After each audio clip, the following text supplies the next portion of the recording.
Faccio vedere il nome di mia moglie. Ah, di nuovo? Sì, ho detto che ora lo faceva da alto.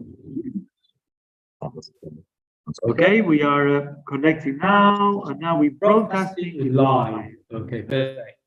Perfect. So, welcome back, everyone. Welcome back, everyone. Now, okay, good. Yeah, it's good to take a break. It's good when we have time for breaks. Hopefully, we'll have quite a few more. Remember that we have now 2 sessions of about an hour.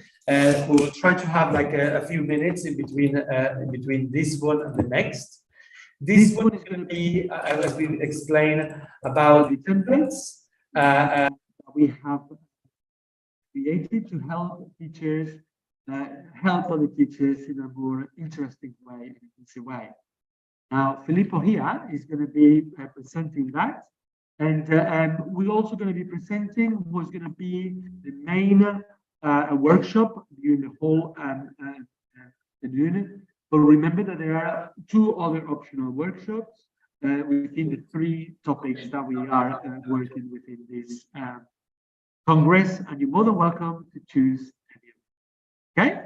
So, Filippo, all yours. Okay, thank you, Alvaro. So I'm Filippo from Info Molfetta, the host partner of EduPlat, and today I'm going to be presenting. Let me just share the screen. Okay, can you see it?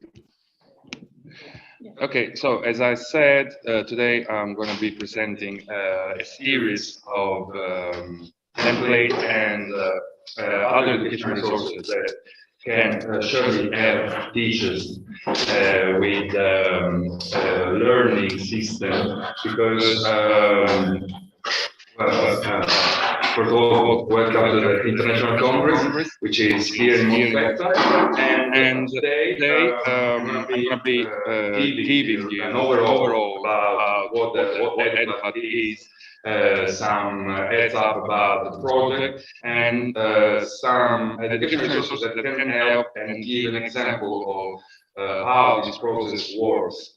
And first of all, let me just give you some highlights about the mission of EduPlat, which is, as Alvaro said before, is make teachers in contact and facilitate teachers in this educational community and collaborating all together in the creation of resources indeed. The goal of EduPlat is surely spread this message, which is social network can help teachers, not only teachers, but also students, schools, institutions, sharing this their mission, promoting collaboration between these members of educational community, and surely encouraging the participation of those who want to join this project. Second of all, what is EduPlat? Why we are here, basically. And as mentioned before, EduPlat is the educational platform where students, families, schools, teachers, and whatever is interested in it can collaborate by sharing educational resources. Educational resources are really important in the school system, in the education system, because let students be engaged, not only teachers, not only students, but also teachers. So let's have a look, and I will give you an overall of some educational resources that I found personally interesting. The first of all is Classcraft. As you all know, Classcraft is an educational virtual digital game based on digital storytelling, where teachers and students can interact. And these are our templates that will help us afterwards with the workshop just structuring our unique educational resources that will bring us to a final output according to these main templates, which is topic, description, methodology, and objectives. So coming back to Classcraft. Classcraft, as I said, is an interesting educational resource that engage students. It's a game-based tool for students of any age, and it's based, as I said, on role-playing gamification software that it's designed with gamification attributes like contest management, rewards management, and collaboration tools. The methodology of Classcraft, which I personally find interesting, gives to students different skills like teamwork, collaboration, and it's interesting because gives you the chance to have instant feedback, talking from the point of view of teachers, such as attendance, cooperation, homework completion, and classroom behavior.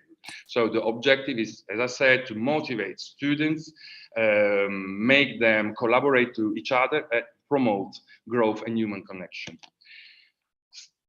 Going to another educational resources, we can find Socrative. Socrative is another educational resource that also a digital tool built for teachers and students that allow them to interact and go online with ease. And the methodology of Socrative brings up the Socratic method, which is a form of cooperative, argumentative dialogue between teachers and students based on asking and answering questions to stimulate critical thinking and draw ideas and underlying presuppositions. So the objective of Socrative is to assess how well the class understands the subject, and allows teachers, of course, to pre-assess the students and targeting learning planning. Another educational resource is Quizlet, very often used by teachers. It's always an online assessment and allows teachers and students create and use one another's quizzes. So it provides you with a unique access code, and the quiz can be presented live as a time competition or used for homework, and gives you the chance to, for example, have a deadline.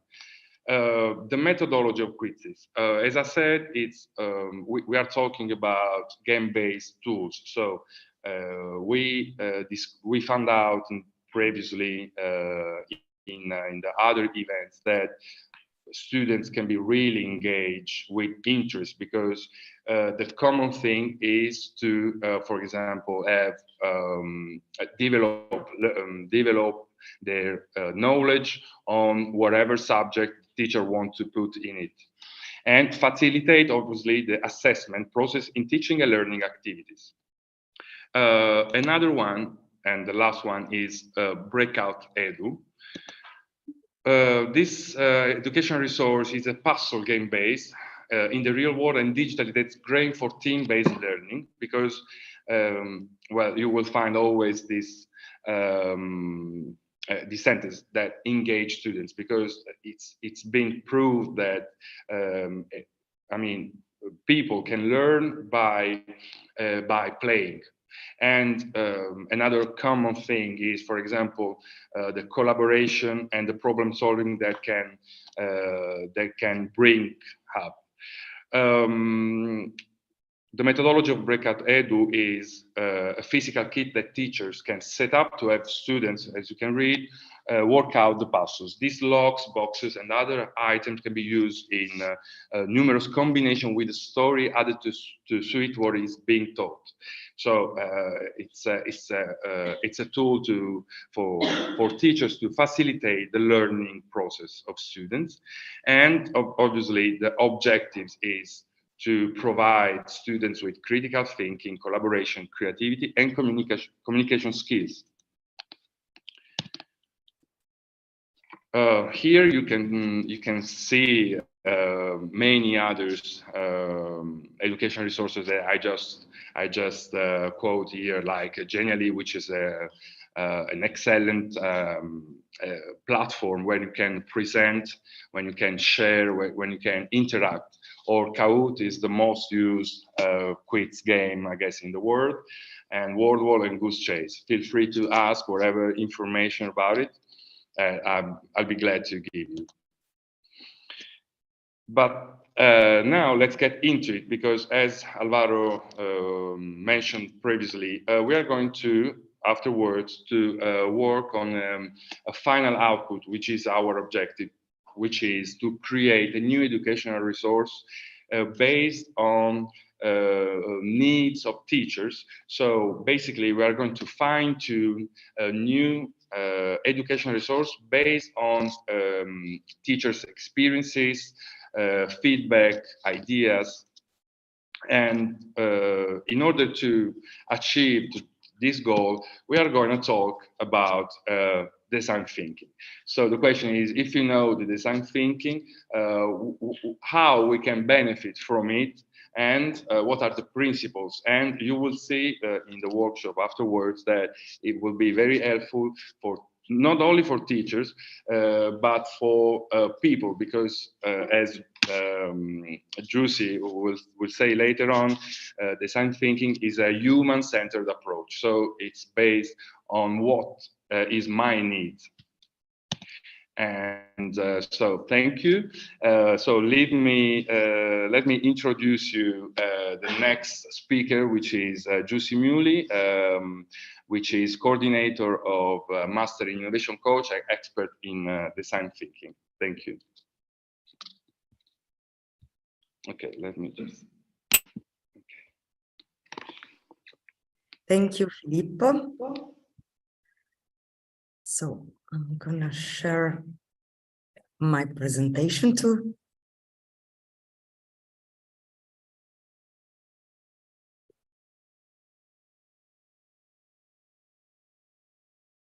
Okay, just one moment.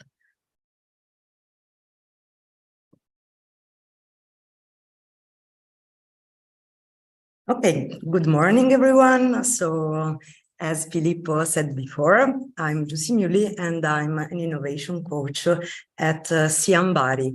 Siambari is the Mediterranean Agronomic Institute on the campus on Bari. So I would like, first of all, to thank the association Inco Molfetta, EduPlat, for inviting me in that international congress.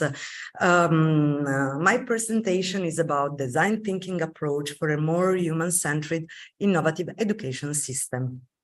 So in the cover of that presentation, I choose the picture from one famous movie that is the Dead Poets Society, because it's a way to take care about students and their need, and represent, I think, the feeling on how a good teacher need to be.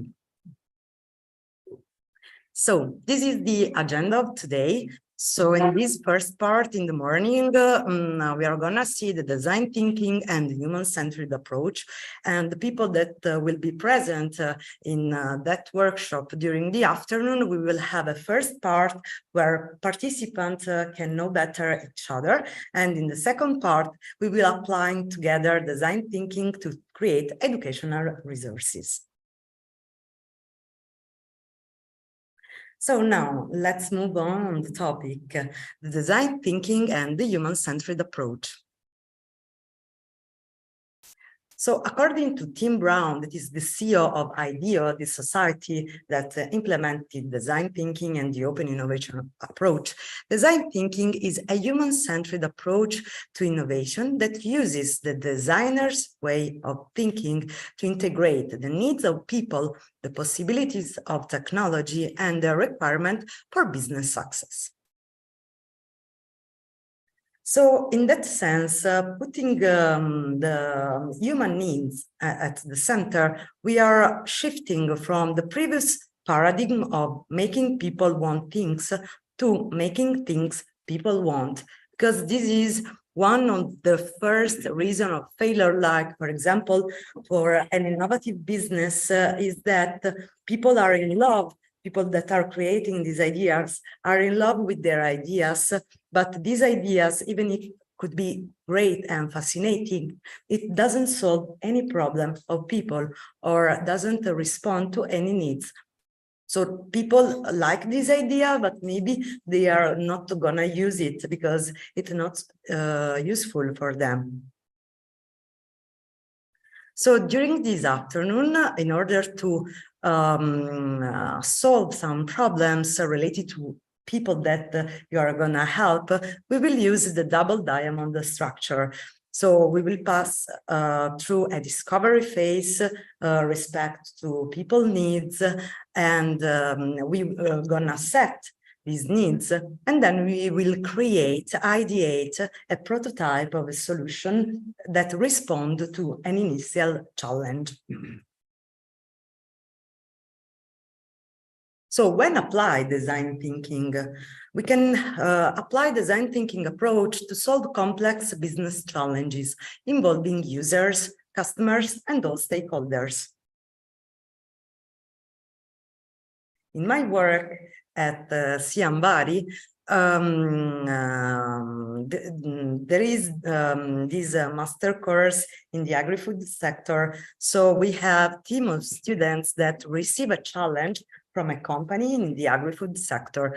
This company has a new idea maybe, or have a problem that is not able to solve with internal resources. So this company launched a challenge to this external team composed by students that has an external point of view, that following the design thinking approach and the double diamond step produce a solution that could be a product or a service that is innovative. In that case, there is the response to a challenge to how to provide the value around a coffee to consumers that are abroad, that are not able to try that coffee. So as you can say, there is first of all, a prototype with cartons that fake the solution, but it's very good to test it directly with user in order to see if it responds to a needs or solve that problem.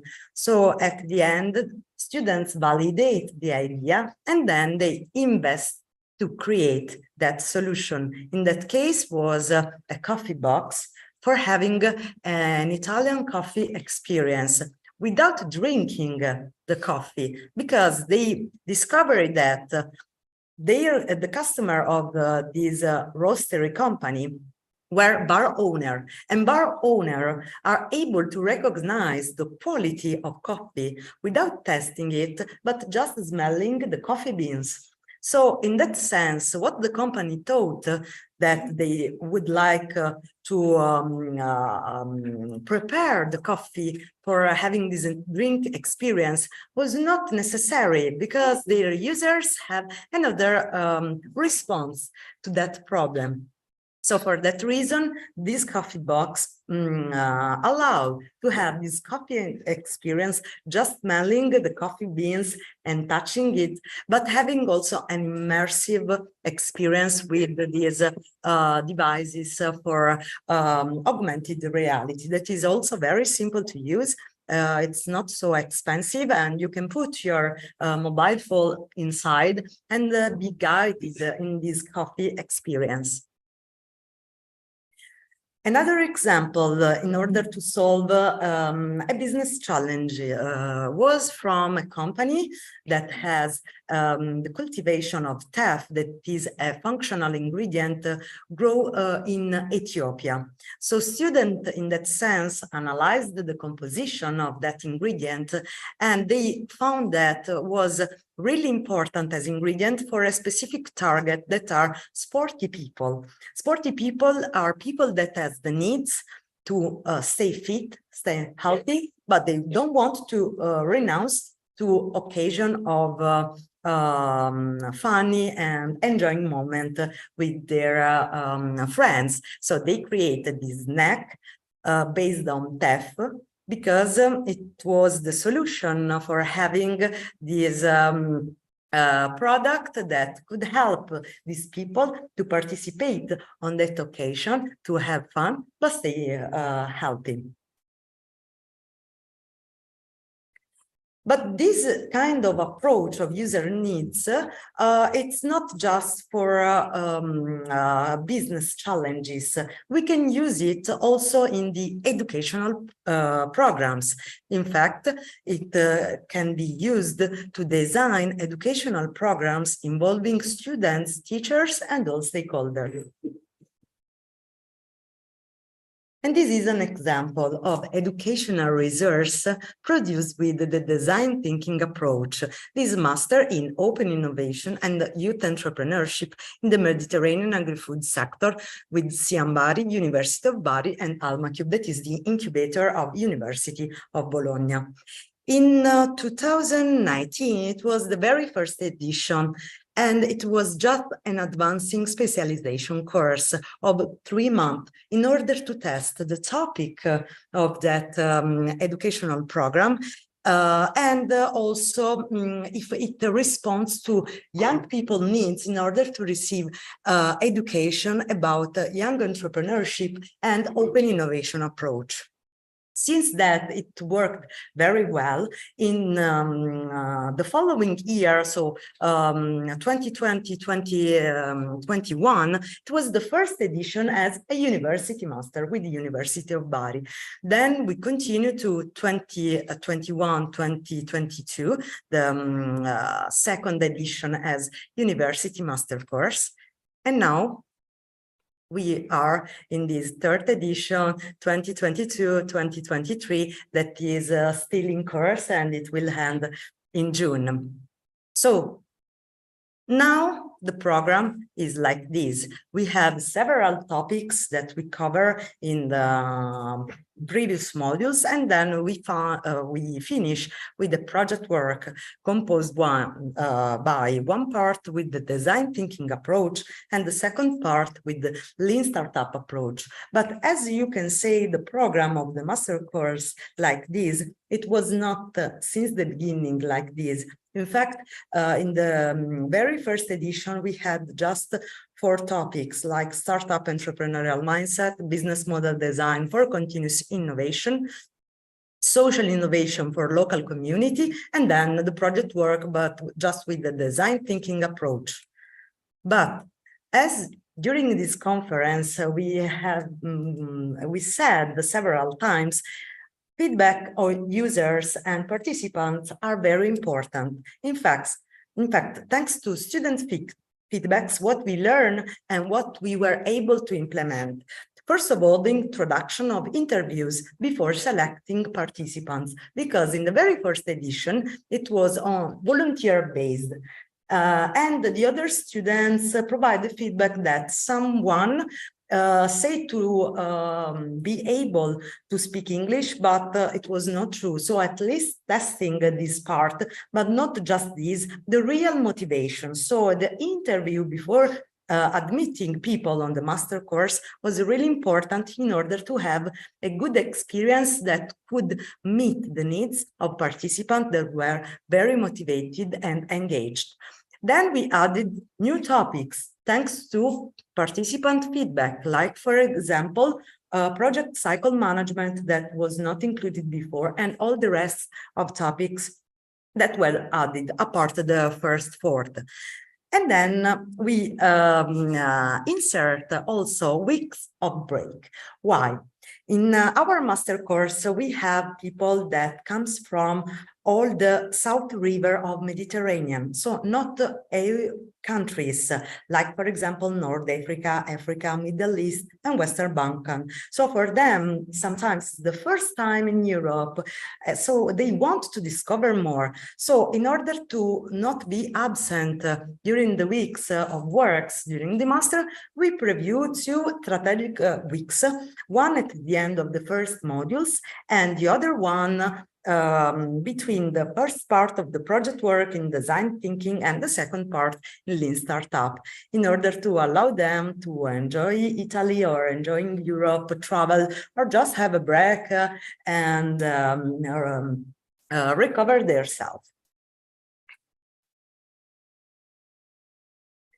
So in that sense, we created this master course thinking about the archetypical of our student that is called user persona. What is a user persona? User personas are archetypical users whose goals and characteristics represent the needs, pains, and aspirations of a larger group of users. Usually, a persona is presented in a one-page document that includes behavior patterns, goals, skills, attitudes, and background information, as well as the environment in which a persona operates. Designers use anecdotes, quotes, and stories to make the persona a realistic character. Why we create this user persona like this? Because it's more simple when you design. Think about one person instead of several persons. But that person represents the needs and the characteristic of a larger group. So this is an example of user persona that you can fill. So you can give the name and the nickname about who are the people where you are designing for. You can put a picture so you can remind very well who is the person that you are helping with your work. So apart this demographic information, so the age or the degree, you must put also other information, like, for example, challenges and frustration, like in that case of this persona of students, deciding if pursuing an additional degree is worth it for him, or finding his education, balancing his education with his full-time job and social life. Goals: develop knowledge, skills, and abilities, to explore other careers or determine if he should advance in his current career, increase job opportunities and salary potential.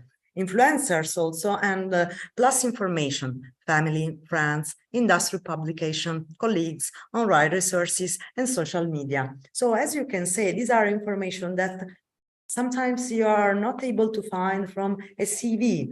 So as I said before, also this characteristic of my students that are coming from outside the European Union, it's a characteristic that counts for us, that we design an educational program because we need to take into account the needs of our specific users. So there is a challenge for you. Here you are all teachers and you prepare educational resources for your users. In order to solve this challenge, we will have our workshop together this afternoon. And this challenge is to create a new educational resource, prototyping innovative teachers' practices. As Filippo shown before, you can be inspired by all these educational resources in order to create your own that is based on the needs of students, but on the experience of your colleagues that are teachers, as well. So you know very well what are the needs, not just of the students, but also from other teachers, in order to achieve together the goal of this innovative educational system. So if you want to talk more about design thinking and innovative education approach, these are my contacts. You can find me on LinkedIn, and these are my mail, my institutional email, muli@yamb.it, or my Gmail email. I answer both. And so This is all for this first time. I hope that you enjoyed, and I was quite clear enough in order to transfer you this mindset. Thank you, and see you later.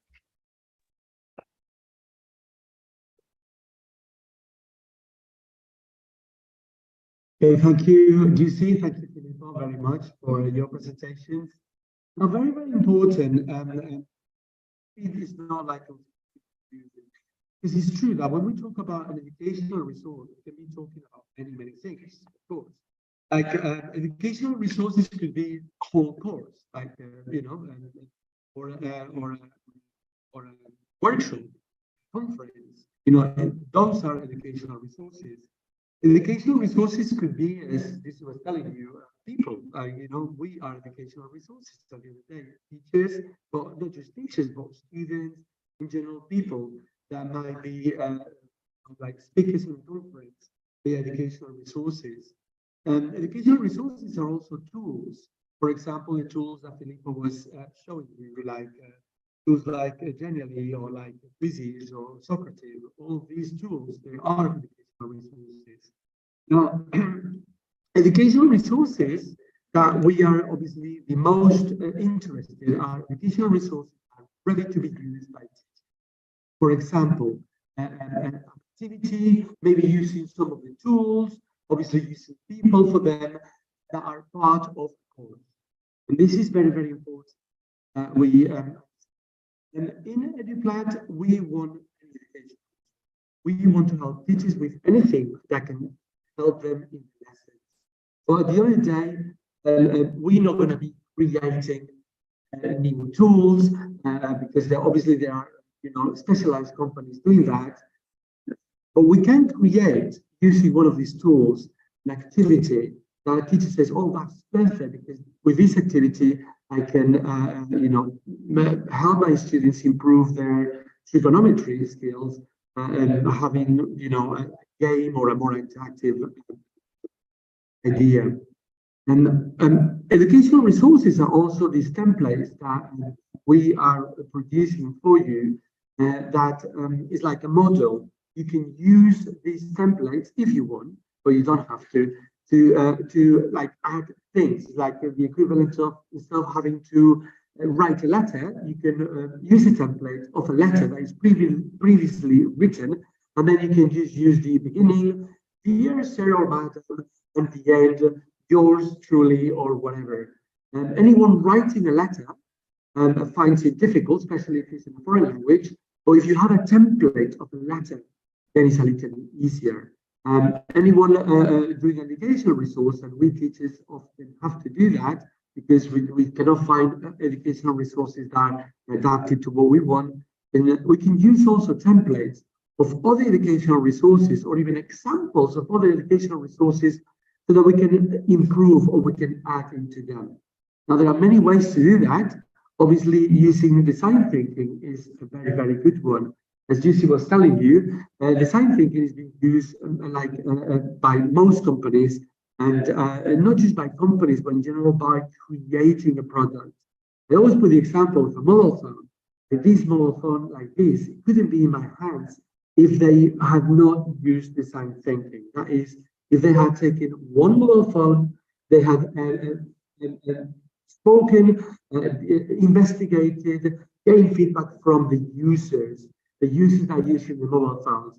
And the feedback is very, very important. Is the mobile phone too heavy? Is the battery lasting too long or too short? Is it easy for me to navigate it, etc., etc., etc.? This feedback is very, very important to improve.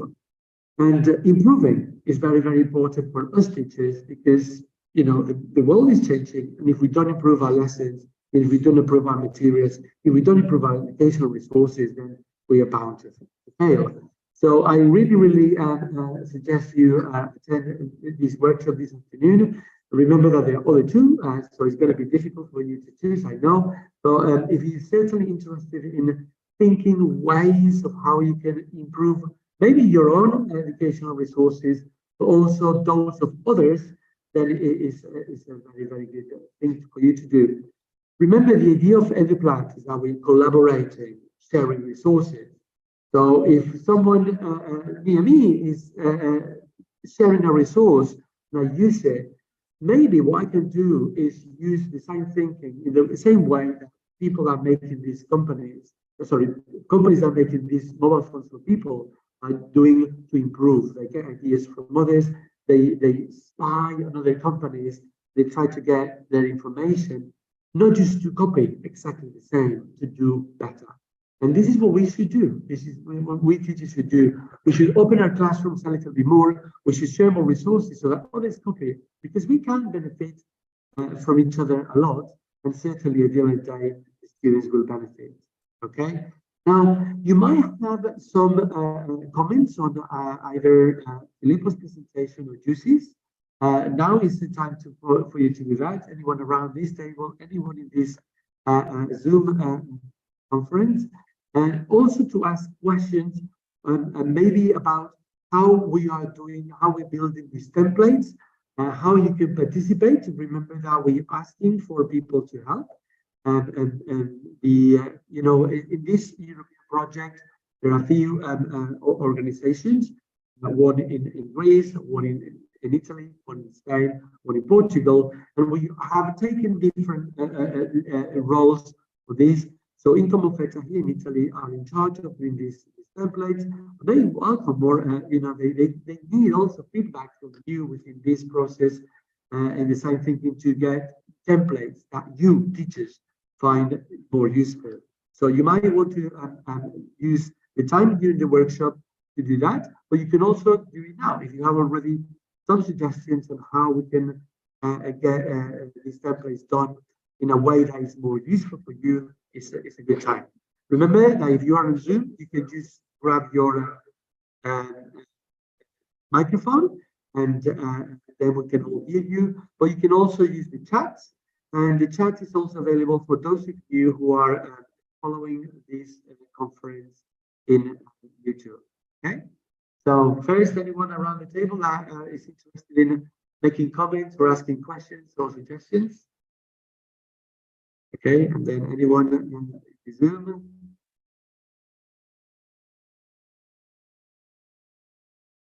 Okay, while you are making comments, okay, 1201 Alexandra is difficult. She's hearing me. Is my microphone on? Can you? Is it okay now? Yeah. Oh, it's okay. So I have two microphones. I guess it has to be improved since then. Okay, thank you for that feedback, Alessandra.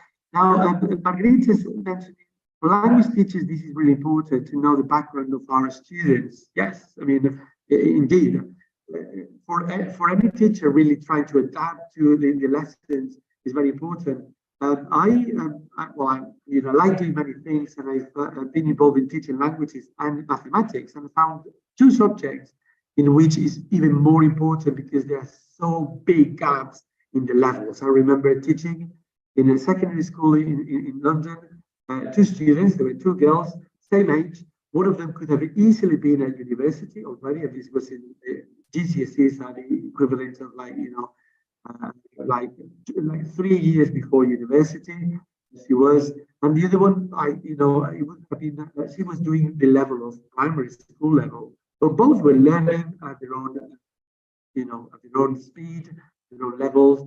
Adapting to them is very important, and obviously creating the resources was very, very important and difficult. So it's, you're teaching trigonometry, but you have to teach in a wide span of levels for your students. So adapting your lessons, adapting your resources to those is something that's interesting, and you can do that with design thinking. Okay, now comments. Francesco, sorry, remember you need to put your microphone on.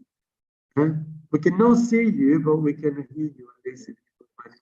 Thank you. As a language of teacher, I would like to understand better why it can be particularly important for us. And also why empathy, how can we connect empathy with this model?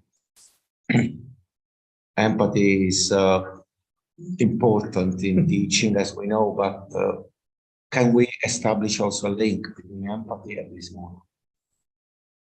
Okay, thank you so much for that question. We start from the last question. Empathy is very important because when you are designing a solution for the other person, you need to share the situation also of frustrations or putting in the other shoes in order to see what the person that you are designing for, what needs and what are their problems. You don't have to sell your idea. So in that sense, empathy is really important when you are designing for another person that is the users of your ideas or solutions. For the previous comment related to the background of students for language teachers is very important because languages are not something static, but something dynamic. So in that sense, as the topic is evolving, also for students is something that is really strong to follow. And even if there is a great potential behind foreign languages, but is something that could be also an expression of the people background, the people culture, and the way how you use these languages are really important. So knowing what are the expectations of students behind participating on that course, or also the different culture of the composition of the class, is something that can be raised, especially during the languages classes. So this is a very specific topic that can also be something to take care of people also background and sensibility. But Margarita Garcia, I think that she is a language professor that put that that commentary and is continuing saying we have students from different countries in the same classroom. We have to create a good atmosphere for all to feel good. Yes, of course, definitely I agree.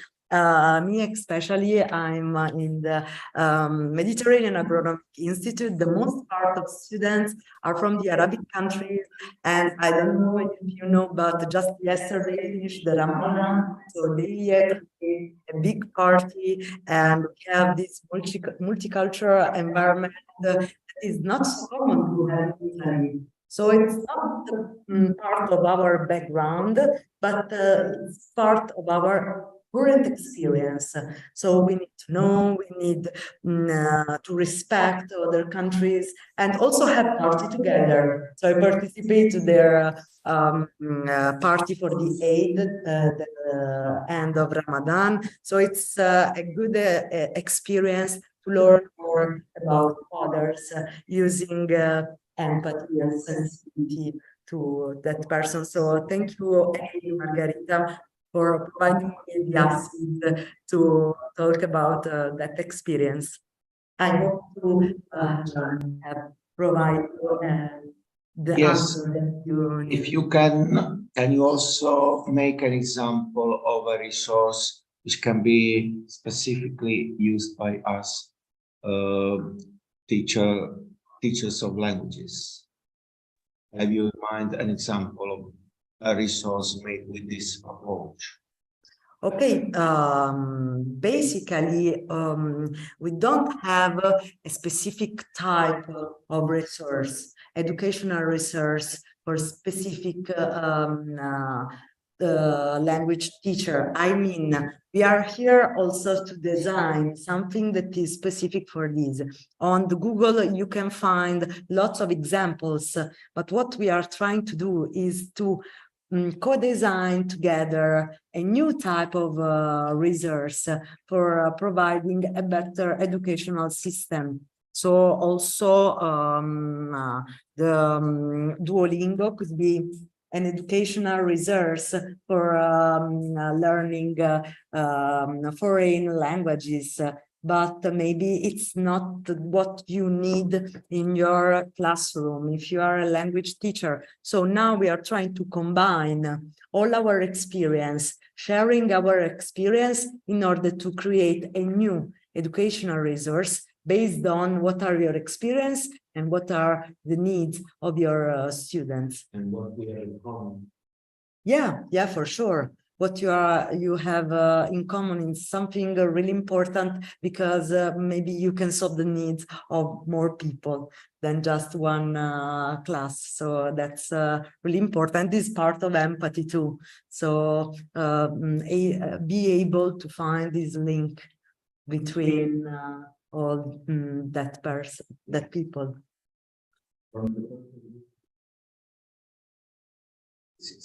Yeah. Okay, thank you. Okay, thank you, Francisco. Thank you, GC, for the answers. Very, very interesting. It's very, very important at the end to know we are in the process of helping each other. We're in the process of collaborating. We know that we need to adapt to resources. So yes, we have to have not just one resource that is good for everyone, because that's impossible. We need to have many resources that can adapt for our many different types of students. But having a template that say, okay, yeah, we know that we have like a big group of people within this age level, within this subject, within these conditions that we can use. Those templates can eventually be modified. When we have digital resources, it's very easy. We just copy the whole thing. We edit the things that we need to adapt, and then eventually we have automatically created from one resource, we have created many. I can have resource A, and I have 10 different versions of A, like more specific for 10 different types of students, and then I have A1, A2, A3, A4, and so on till A10. We have automatically 10 different resources. But obviously, how can I adapt like a template or even another resource that is more useful? Then I can use design thinking to see how it's going.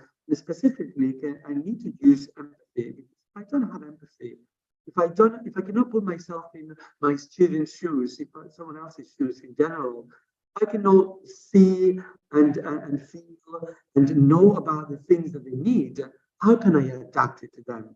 If say, for example, mobile phone companies have all made mobile phones that were so big, and they don't understand that people like me, I like to put my mobile phone in my pocket.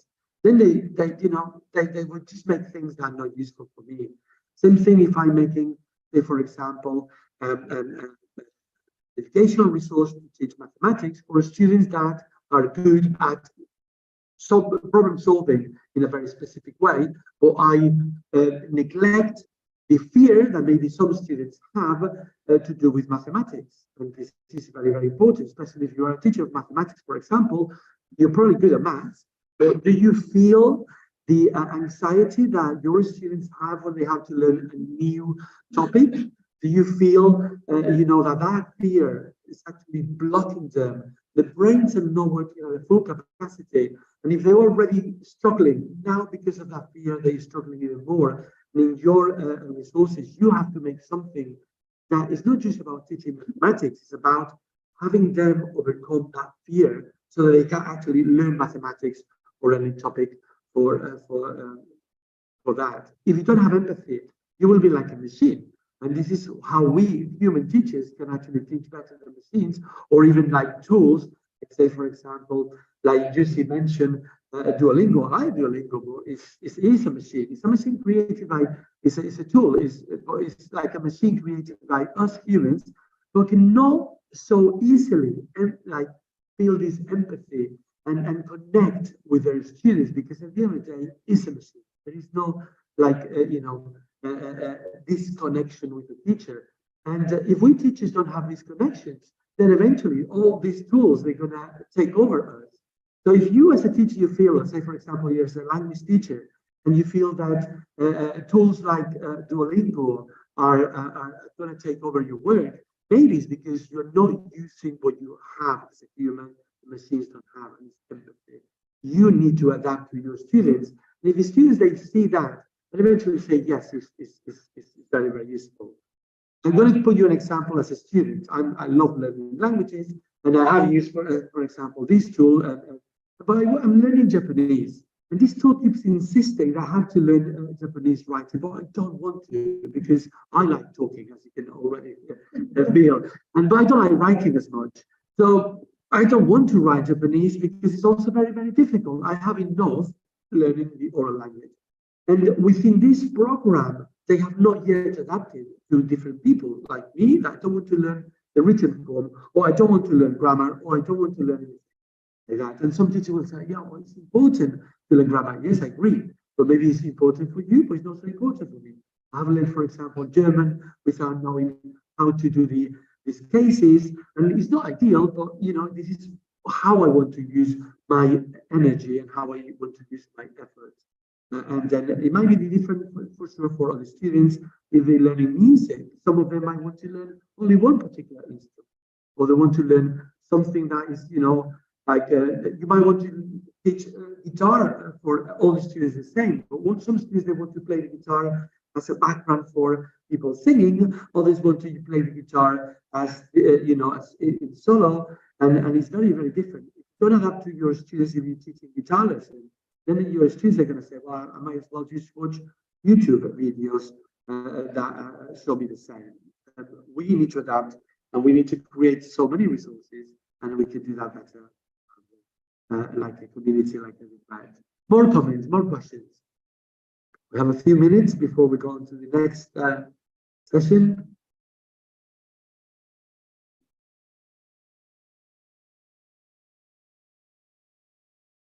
Comments. That's also very good news because that means that we have a little bit more time again for the next. So it's 12:22, 12:30. I guess is a good time. So let's take a break, a few minutes. Remember, our next session we're going to be discussing. We're going to be talking about the selection of educational. Somebody saying that my audio is still not good. I haven't changed computer. I haven't changed anything. It's okay now. It's okay now. Okay. Basically, in the next session, we're going to be talking about the selection of educational resources that were presented in the previous two courses, and we're going to talk about not just the resources, but also the feedback that these teachers that have used them have managed to get.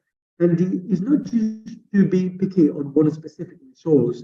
The idea is that we, as a community of teachers that are helping each other, we need to learn best ways to use a resource that someone else has put there and give feedback and eventually collaborate, probably creating a copy of that resource and in a way that is adapted to other students or even to other subjects. Okay, and we're gonna do that in a few minutes. So 12:23 here now in my computer. In 7 minutes, please be back for more. Thank you very much, and see you in 7 minutes.